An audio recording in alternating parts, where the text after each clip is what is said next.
Masa sih Tuhan nyuruh kita bunuh diri? Masa Tuhan nyuruh orang bunuh diri gitu? Bunuhlah dirimu gitu ya, maksud di ayat itu ya.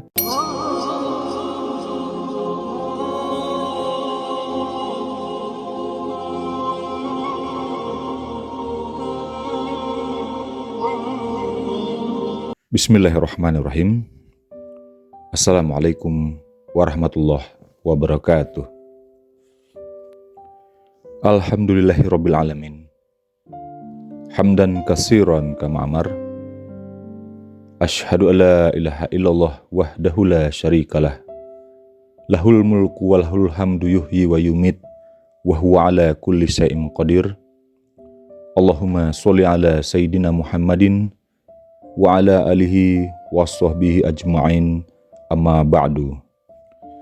Para sobat sekalian yang dirahmati Allah dimanapun berada, pada kajian ini kita akan membahas tentang sabda Nabi, matikanlah dirimu sebelum mati, atau mutu qabla anta mutu. Namun sebelumnya, mohon kiranya yang belum subscribe agar dapat membantu channel ini dengan subscribe, agar juga dapat mengikuti updatean dari tayangan-tayangan kajian materi-materi selanjutnya. Baik para sobat sekalian, mungkin sebagian sudah sering mendengar tentang kalimat sabda Nabi tentang mutu qabla anta mutu ini ya, atau matikanlah dirimu sebelum mati. Apa sih sebenarnya maksudnya dari sabda Nabi ini? Jadi gini, kita ketahui dulu ya, sebagaimana kita ketahui bahwasannya Al-Quran ini adalah memiliki bahasanya itu adalah bahasa klasik yang memiliki tingkat sastra bahasa yang sangat tinggi ya. Sehingga ada ayat-ayat yang sulit untuk difahami makna dan membutuhkan ilmu-ilmu khusus di dalam memahami maknanya. Begitu juga dengan sabda Nabi, kadang-kadang ada yang bisa langsung dimengerti dan ada yang tidak. Ada yang perlu pemahaman dan pencernaan dari sabda Nabi ini sesuai dengan tingkat dan pemahaman ilmunya ya, atau tingkat seseorang, pemahaman ilmu seseorangnya ya. Jadi misal kita ambil di dalam Al-Quran saja.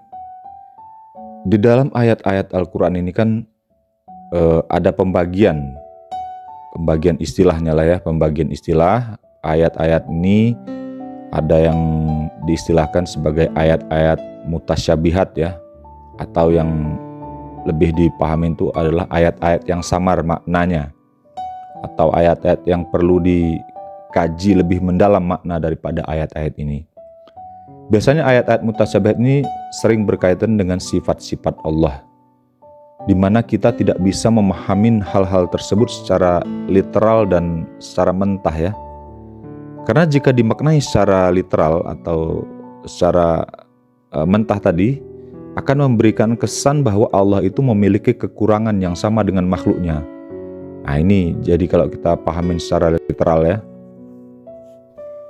Misalnya saja kita ambil contoh ayat bahwa Allah itu bersemayam di atas aras ya, atau Allah itu bersemayam di aras. Sedangkan dalam ayat yang lain Allah juga berfirman bahwa wahwa ma'akum ainama kuntum. Sesungguhnya aku beserta di mana saja kamu berada, gitu ya. Jadi ini hanya salah satu contoh ya dari tentang contoh-contoh ayat mutasyabihat itu ya. Sedangkan kalau di dalam pembagian ayat muhkamatnya itu adalah ayat-ayat yang sudah terang maknanya.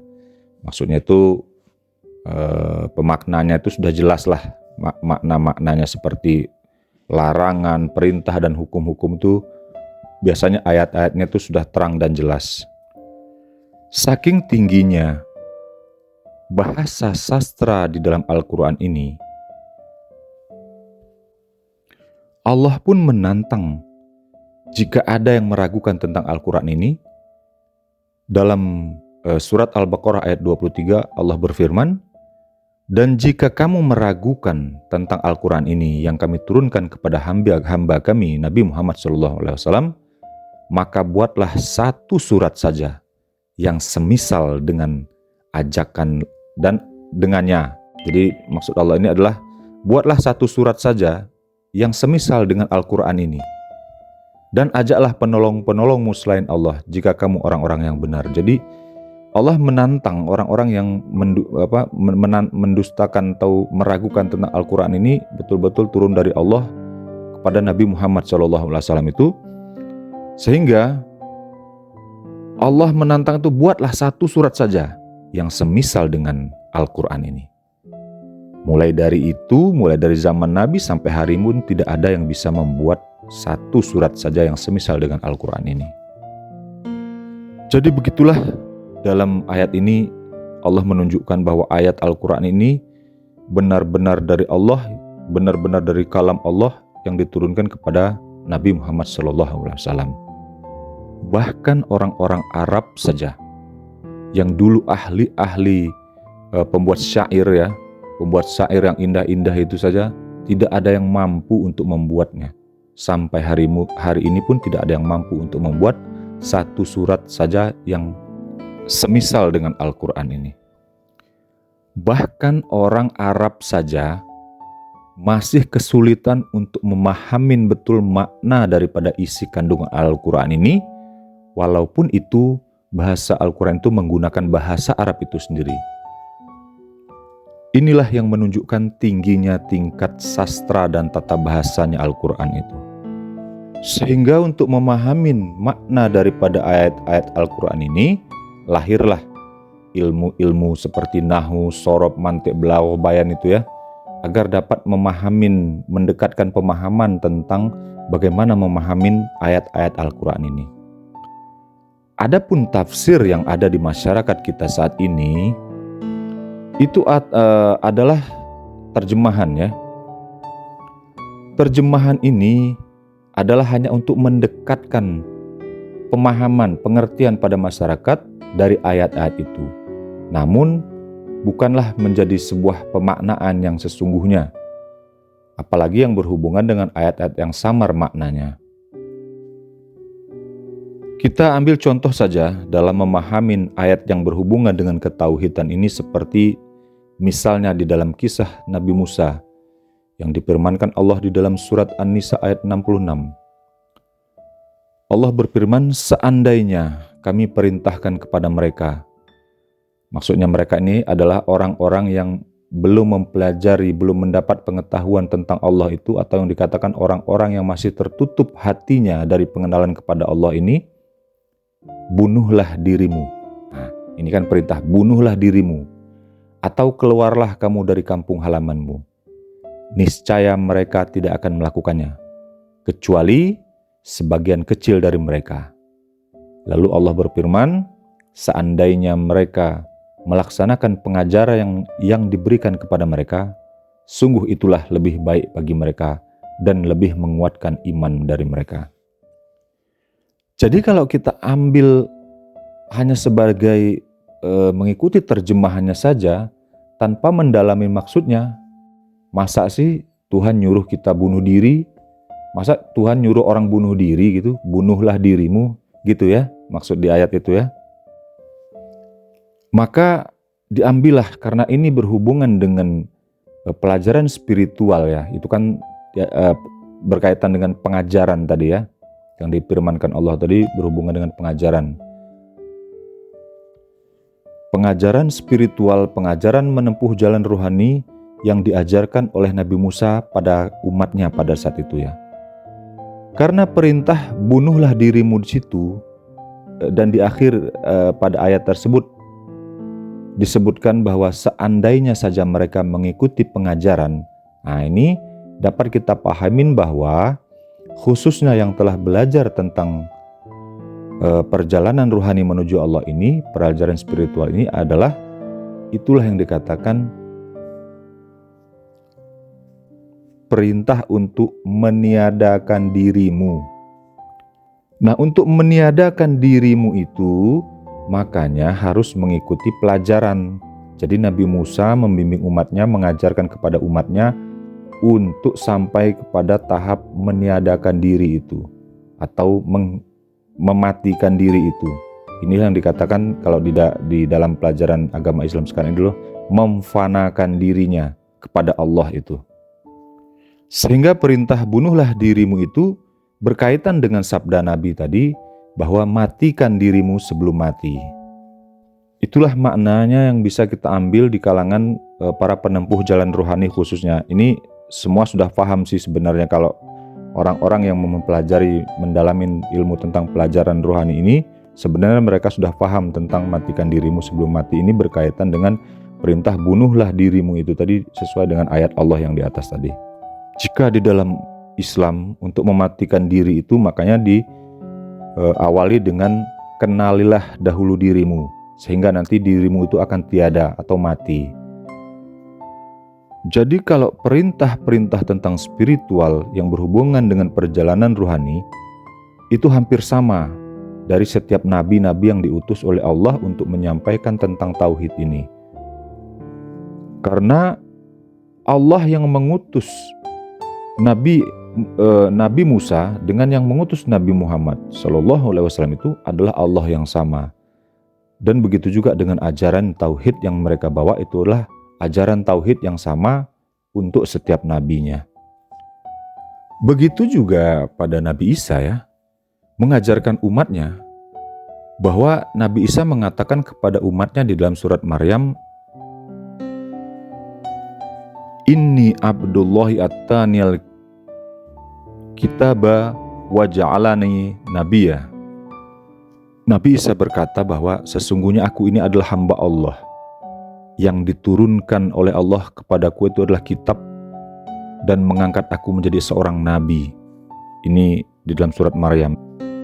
Kemudian pada ayat berikutnya, wa ja'alani mubarakan ainama kuntum wa usani bisolati wa zakati madumtu hayya. Ini adalah bahwa Allah telah memberkahi Nabi Isa ini di mana saja berada, dan telah memerintahkan kepada Nabi Isa ini sholat dan menunaikan zakat selama hidupnya.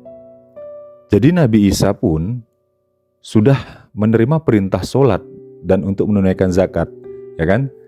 Jadi mulai dari Nabi Isa ini sudah ada sholatnya dan mengerjakan zakat juga. Namun syariatnya, tata cara sholatnya, syariatnya mungkin belum sesempurna seperti yang disyariatkan sholatnya seperti kepada umatnya Nabi Muhammad SAW sampai sekarang ini. Dan juga tentang Nabi Isa mengajarkan umatnya pada saat itu tentang ketauhidan inilah di dalam surat selanjutnya itu, dalam ayat selanjutnya, Innallaha rabbi wa rabbukum fa'buduhu. Inilah Robku atau Tuhanku dan Tuhanmu untuk disembah. Haza siratul mustaqim. Inilah sesungguhnya jalan yang lurus itu. Jadi Nabi Isa pun mengajarkan ketauhidan ini kepada umat-umatnya sama dengan Nabi Musa, sama sampai dengan Nabi Muhammad pun sama. Apa yang diajarkan tentang ketauhidan mulai dari contoh Nabi Musa, Nabi Isa sampai Nabi Muhammad itu adalah pengajaran tentang ketauhidan kepada Allah yang sama itu. Begitu pula untuk umat Nabi Muhammad, Allah pun berfirman, fa'alam anahu la ilaha illallah. Maka ketahuilah dahulu olehmu atau ilmuilah dahulu olehmu tentang la ilaha illallah itu. Inilah perintah untuk umat-umat Nabi Muhammad SAW. Para sobat sekalian yang dirahmati Allah dimanapun berada, kemudian berkaitan dengan sabda Nabi Muhammad SAW dalam mengajarkan tauhid ini, yang sesuai dengan tema kita tadi adalah bahwa matikan dirimu sebelum mati ini, kita lihat dari Abdullah bin Mas'ud berkata, Rasulullah SAW sedang membacakan ayat surah Az-Zumar ayat 22. Allah berfirman, jika demikian, adakah orang yang telah dilapangkan Allah dadanya untuk menerima Islam, lalu ia tetap berada dalam cahaya, atau dikatakan maknanya itu adalah hidayah atau petunjuk dari Allah, sama seperti orang yang tertutup mata hatinya dengan selaput kedurhakaan, maka kecelakaan besarlah bagi orang-orang yang keras membatu hatinya daripada menerima peringatan yang diberikan oleh Allah. Mereka yang demikian keadaannya adalah dalam kesesatan yang nyata. Lalu kami para sahabat bertanya di dalam kisahnya ini, ya Rasulullah, bagaimana dada orang yang lapang itu? Lalu Rasulullah menjawab, kalau cahaya Allah sudah masuk ke dalam hati seseorang, maka hatinya akan menjadi lapang dan luas. Lalu para sahabat bertanya lagi kepada Rasulullah, wahai Rasulullah, apakah tandanya ya Rasulullah? Kemudian Rasulullah menjawab, yaitu kembali kepada negeri yang kekal, meninggalkan dunia yang penuh tipuan ini, dan mempersiapkan mati sebelum mati. Inilah jawaban Rasulullah. Lalu baginda Nabi Muhammad SAW bersabda, wahai pencari rahasia, maukah kamu melihat orang mati yang hidup? Yang mereka tetap berjalan di bumi ini seperti orang hidup, tetapi jiwanya sudah berada di langit. Kemudian Rasulullah melanjutkan, barang siapa hendak melihat orang yang mati berjalan di muka bumi ini, lihatlah pada Abu Bakar Siddiq. Jadi Rasulullah mencontohkan orang mati tapi berjalan di muka bumi ini adalah seperti Sayyidina Abu Bakar Siddiq ya. Lihatlah pada Abu Bakar Siddiq. Begitulah sabda Nabi Muhammad SAW. Nah, untuk dapat sampai kepada orang yang sudah mati, mematikan dirinya sebelum mati ini, ya tentu kita harus mengalaminya sendiri dan mengambil pelajaran tentang pelajaran ini. Dan tentunya setiap orang bisa mengalami mati sebelum mati ini, asalkan mau menempuh perjalanan ruhani yang dibimbing oleh seorang guru mursyid. Nah, di zaman kita sekarang ini kan berbeda dengan pada saat zaman Nabi dulu ya, awal-awal kenabian beliau dan awal-awal wahyu turun. Dalam pemahaman mengenal agama Islam itu berbeda. Kalau zaman Nabi dahulu, syariat Islam itu belum ada. Jadi berbeda dengan pada saat ini orang-orang yang sudah mengenal syariat. Maksudnya itu tata cara peribadatan Islam.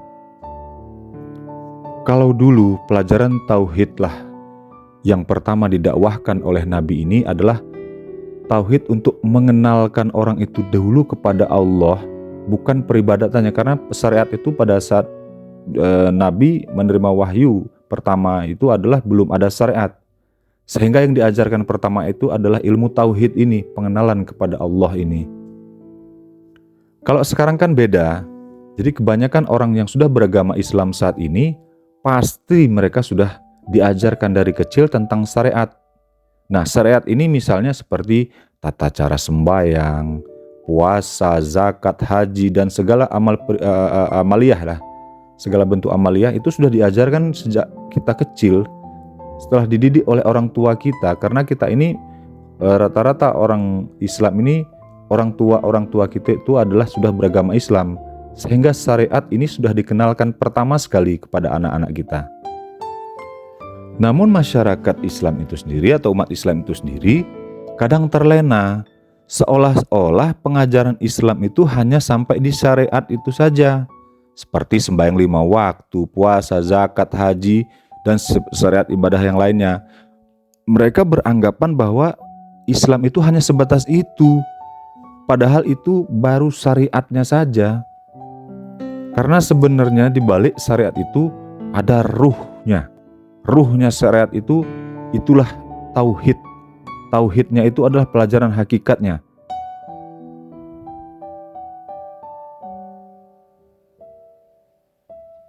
Ini yang banyak belum diambil oleh umat-umat Islam yang telah mengenal syariat dari kecil sampai bahkan seumur kita sekarang ini, setua kita sekarang ini, bahkan ada yang belum mempelajari tentang ruhnya syariat itu sendiri atau yang dikatakan ilmu tauhid itu sendiri. Makanya kami sampaikan tadi bahwa pengajaran di zaman Nabi dengan pengajaran di zaman sekarang ini berbeda, terbalik dia.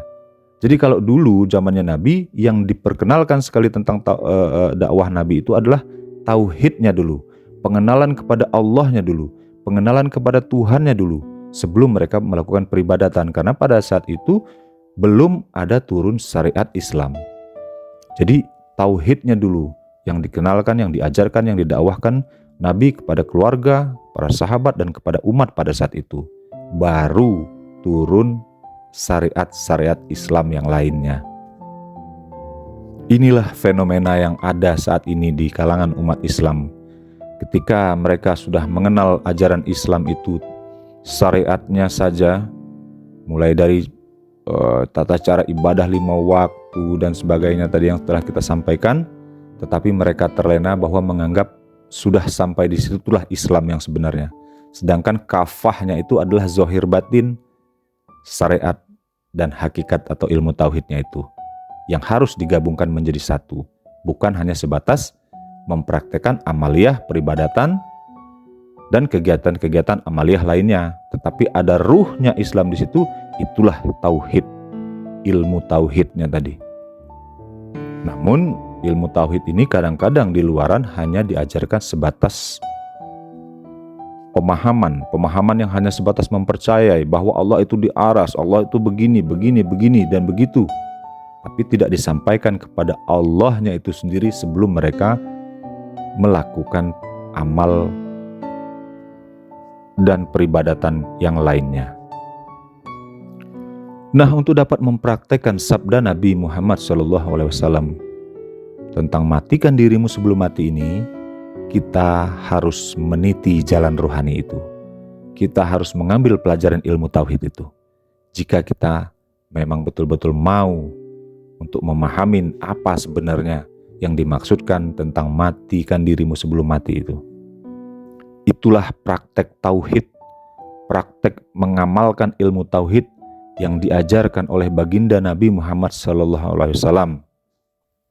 Begitu juga pengajaran tauhid dari nabi-nabi yang lain yang telah kita contohkan di atas. Sama pengajaran ilmu tauhidnya itu bertujuan adalah untuk mengesahkan Allah, mengenal Allah, sehingga kita bisa mampu memfanakan diri ini kepada Allah ketika kita telah mempelajari ilmu ini. Jadi jalannya bagaimana?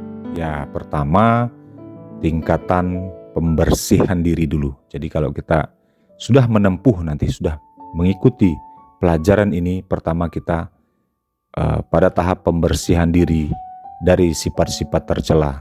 Itu diajarkan tentang cara untuk membersihkan diri itu melalui bimbingan guru tadi ya. Setelah ditalkinkan zikir ke dalam kolbunya, terus menerus mereka melakukan pembersihan atau pensucian diri itu. Kemudian nanti masuk pada tahap berikutnya adalah mengisi dirinya dengan sifat-sifat yang baik ya. Kemudian terus melakukan bimbingan kepada guru, dibimbing oleh guru pada tingkat-tingkat kaji selanjutnya, sampailah nanti mereka akan tersingkapnya tabir hamba dengan Tuhan itu. Maka barulah dapat mempraktekkan matikan dirimu sebelum mati itu. Para sobat yang dirahmati Allah dimanapun berada, nanti ketika mereka telah melakukan perjalanan rohani di bawah bimbingan seorang guru ini atau belajar tentang pelajaran rohani ini, dalam mengarungin lautan ma'rifah itu, ingat tujuan kita hanya satu, hanya Allah tujuan kita. Sehingga nanti di tengah perjalanan di dalam melaksanakan zikir-zikir, banyak kita akan jumpai godaan-godaan. Misalnya bertemu dengan ini dalam berzikir, melihat ini di dalam berzikir, mendengar suara ini di dalam berzikir, bahkan mengalami mimpi yang seolah-olah memberikan sebuah petunjuk. Ini banyak dialamin, nanti akan banyak dialamin ya. kemudian mengalami fenomena yang macam-macam lah ya, yang akan membuat kita itu terlena. Dan ini harus benar-benar dipahamin bagi salik atau bagi mereka yang telah menempuh perjalanan rohani ini, agar betul-betul tidak terlena, agar betul-betul difahamin tentang fenomena-fenomena di dalam berzikir ini nanti. Makanya setiap salik atau orang-orang yang menempuh perjalanan rohani ini, ketika mendapat pengalaman rohani yang hal-hal seperti yang tadi kita sebutkan di atas, mereka harus wajib melaporkan kepada guru mursyidnya, agar mereka tidak salah di dalam menafsirkan apa yang telah mereka alamin di dalam selama memperjalankan rohani ini menuju Allah ini. Pengalaman-pengalaman spiritual ini harus diberikan kabar kepada mursyid. Baru nanti mereka akan mendapatkan bimbingan dari mursyid bahwa ini benar, ini begininya ya. Jadi semua pengalaman-pengalaman itulah yang harus diceritakan, harus disampaikan kepada guru mursyid. Tidak boleh diterjemahkan sendiri. Nah, sebenarnya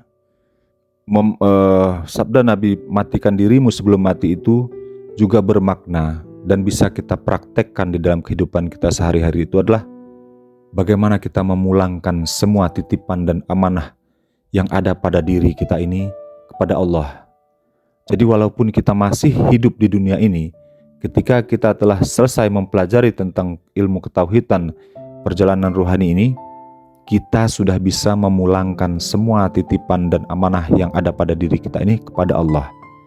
Maksudnya adalah pandangan kesadaran diri kita tentang hakikat diri kita ini telah terang dan jelas. Kenapa terang dan jelas? Karena dia telah mengenal apa yang akan dikembalikan kepada Allah itu apa dari dirinya, dan telah mengenal pula Allah itu sebagai tempat mengembalikan dirinya. Inilah hakikatnya la ilaha illallah itu. Inilah hakikatnya inna lillahi wa inna ilaihi rajiun itu. Inilah hakikatnya bismillahirrahmanirrahim itu.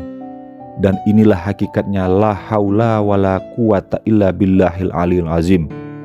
Inilah inti dari tauhid yang ada diterangkan di dalam Al-Quran itu sendiri. Karena ketika dia telah sampai pada kaji ini, telah tiada dirinya selain Allah. Inilah maknanya matikan dirimu sebelum mati itu. Kemudian pernah ada sobat bertanya, bagaimana cara mendapatkan ilmu ini? Lalu saya jawab, sebenarnya mudah saja bagi orang-orang yang dapat menerima hidayah itu dalam hatinya. Dia hanya cukup bertemu dengan guru mursyid, seorang guru mursyid, kemudian hanya ditalkin atau diajarkan tentang rahasia kolbu, dibuka rahasia kolbu dan diajarkan rahasia kolbunya dan zikirnya oleh guru mursyid. Hanya sebatas itu kok, mudah. Inilah yang dimaksud dalam ayat wazkur rabbaka fi nafsika. Itulah yang untuk mengajarkan ilmu zikir itu ke dalam kolbu ini. Itulah yang saya sampaikan. Dan ini memang harus diajarkan. Pengajaran tentang rahasia kolbu ini harus dibuka oleh guru mursyid itu.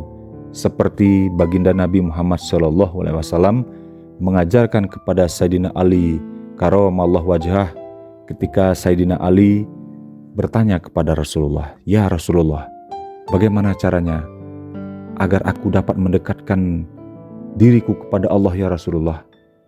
Apakah cara yang paling mudah, paling cepat, dan paling tinggi nilainya di hadapan Allah, wahai Rasulullah?" Inilah pertanyaan Imam Ali. Lalu Nabi menjawab, "Ya Imam Ali, mari mendekat kepadaku." Lalu Sayyidina Ali mendekati Rasulullah dan duduk di hadapan Rasulullah sehingga lutut mereka bertemu. Antara lutut Imam Ali dan lutut Rasulullah bertemu.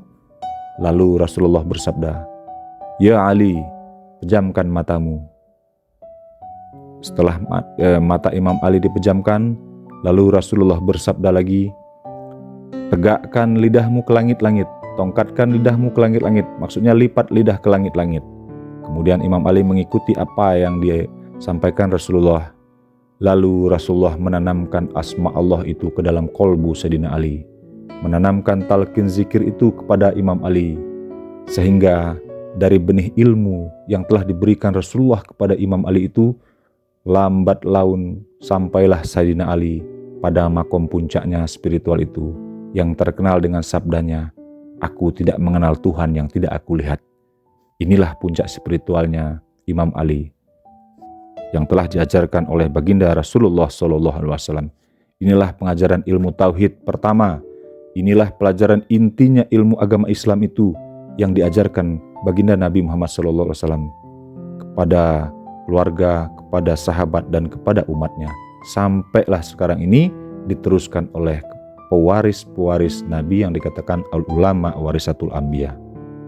Namun sampai hari ini masih banyak kita lihat bahwa umat-umat Islam ini sekarang ini yang belum mempelajari ilmu tauhid ini. Belum banyak yang mengambil pelajaran tentang ilmu tauhid ini. Yang baru mereka pelajari itu baru sebatas syariat Islamnya saja. Baik para sobat sekalian yang dirahmati Allah dimanapun berada. Pun begitu juga berkaitan dengan kajian ini, matikan dirimu sebelum mati ini, ada juga sobat kita bertanya, bagaimana memaknai firman Allah dalam surat Al-Hadid ayat 3, bahwa Allah berfirman, huwal awalu wal akhiru waz zohiru wal batinu wa huwa bikulli syai'in alim. Yang artinya, dialah yang awal dan yang akhir, yang zohir dan yang batin, dan dia mengetahui segala sesuatu. Jadi kami sampaikan bahwa gini ya, sebenarnya di dalam agama itu tidak ada ilmu yang rahasia. Namun ilmu rahasia itu hanya boleh disampaikan kepada mereka-mereka yang sudah sampai pada kajinya. Karena ayat ini berkaitan dengan nurun ala nurin.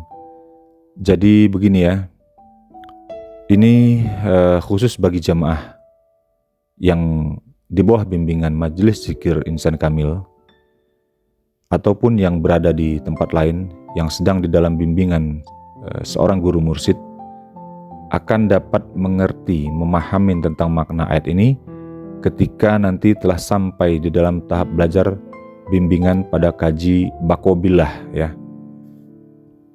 Karena ayat ini sebenarnya berhubungan dengan rahasia nurun ala nurin itu sendiri. Jadi kami berpesan kepada teman-teman para sobat yang sedang di dalam pelajaran menempuh perjalanan ruhani ini di bawah seorang guru mursyid yang sabar dan tekunlah tetap belajar pada jalan ini, tetap jaga adab dalam menempuh pelajaran ini. Nanti tiba di stasiun atau terminalnya, pasti akan dibuka rahasianya oleh guru mursyid itu sendiri. Karena sebenarnya tidak ada yang dapat sampai pada kaji ini selain orang-orang yang mengharap dan diberi petunjuk oleh Allah. Sebagaimana dalam firman Allah surat Al-Ankabut ayat 5, yang artinya, barang siapa yang mengharap perjumpaan dengan Allah, maka sesungguhnya waktu yang dijanjikan Allah itu pasti datang, dan dialah yang maha mendengar lagi maha mengetahui. Dan bagi mereka yang tidak mempelajari tentang ilmu ini pula, atau dikatakan tidak mau mempelajari ini pula, juga telah disindir oleh Allah di dalam surat Al-Kahfi 105, bahwa Allah berfirman, mereka itu adalah orang-orang yang mengingkari ayat-ayat Allah dan mereka tidak mempercayai terhadap perjumpaan dengan Allah. Maka sia-sialah amal mereka, dan kami tidak akan memberikan perhitungan terhadap amal mereka yang di dunia ini ketika mereka pulang ke akhirat nanti. Begitulah firman Allah, menyindir bagi mereka-mereka yang tidak mau mengambil pelajaran tentang ilmu ketauhidan ini. Karena ada orang memang yang memandang pelajaran ini sesuatu hal yang tidak masuk akal. Dan ini memang sudah pernah terjadi pada saat mulai dari zaman Nabi Muhammad SAW, sampai-sampai Nabi dikatakan orang gila, dikatakan orang aneh, dikatakan orang yang gak masuk akal. Dan itu diabadikan Allah di dalam surat Al-Hijr ayat 6, yang artinya Allah berfirman, dan mereka berkata, wahai orang yang kepadanya diturunkan Al-Quran, sesungguhnya engkau benar-benar orang gila. Ini kisah perjalanan dakwah Nabi Muhammad SAW. Ada orang-orang yang pada saat itu menganggap Nabi ini orang yang tidak waras ya. Karena menurut mereka ajaran ini tidak masuk akal, tidak masuk logika mereka. Demikianlah Allah menerangkan dalam ayat tersebut ketika dakwah Nabi menyampaikan tauhid kepada orang-orang yang masih tertutup hatinya dari hidayah untuk mengenal Tuhan itu. Sampai-sampai mereka mengatakan Nabi itu kurang waras ya. Karena pelajaran ini memang bukan pelajaran akal, tetapi pelajaran ini harus dimaknai dari kolbu atau dari hati. Begitu juga di zaman sekarang, pandangan masyarakat kepada guru-guru mursyid yang mengajarkan tentang ini hampir sama yang dialamin oleh baginda Nabi pada saat itu. Para guru-guru mursyid ini, kalau mereka itu bukan dari kalangan kiai-kiai yang memiliki pesantren-pesantren besar ya, yang khususnya pesantren Ahlus Sunnah wal Jamaah, para mursyid-mursyid ini di luaran dari pesantren itu, mereka sulit sekali dikenali di kalangan masyarakat. Karena mereka bukan seorang kiai pengasuh pesantren, jadi mereka berbaur atau hidup, bahkan mereka bekerja di kalangan masyarakat itu sendiri ini, mereka sulit dikenali oleh masyarakat itu. Baik di lingkungan tempat tinggal, di lingkungan pekerjaan, dan di mana teman-teman bergaulnya, mereka sulit dikenali. Karena penampilan guru-guru mursyid di luar pesantren-pesantren ini tidak ubahnya seperti manusia kebanyakan. Bahkan kadang-kadang perilaku mereka tidak mencerminkan seorang ulama ahlullah. Inilah yang menyebabkan mereka itu jarang atau sulit dikenali oleh masyarakat umumnya. Karena sudah mungkin ya menjadi kebiasaan masyarakat kita saat ini bahwa memandang seorang pengajar agama itu melihatnya tuh dari penampilannya. Misalnya seseorang yang berpenampilan agamis ini sudah diakui sebagai seorang ahlullah gitu misalnya. Misalnya selalu berpakaian jubah, sorban, dan pakai atribut-atribut agama lainnya. Sehingga para mursyid, guru-guru mursyid ini banyak tidak dikenali karena mereka berpenampilan seperti biasalah. Mereka itu kadang-kadang berpenampilannya hanya sederhana ya. Inilah yang mungkin menyebabkan masyarakat umum itu tidak banyak mengenal tentang mereka. Padahal guru-guru mursyid itulah sebagai pewaris dari ilmu ruhaniyah Rasulullah Shallallahu Alaihi Wasallam, yang mereka itu telah bisa mempraktekkan Lailatul Qadar itu pada setiap malamnya, sehingga bisa mereka menjadikan setiap bulannya itu adalah bulan Ramadannya bagi mereka. Jika diibaratkan hari Jumat itu adalah hari bersatu atau hari persatuan, maka mereka telah bisa mempraktekkan bahwa setiap hari Jumat, setiap harinya mereka bisa jadikan hari Jumat, karena setiap harinya mereka telah bisa mempraktekkan selalu bersama dengan Allah. Dan jikalah dikatakan setiap sholat itu adalah mi'raj bagi orang-orang yang mukmin, maka mereka telah bisa mempraktekkan mi'raj di dalam setiap sholatnya. Itulah guru-guru mursyid itu.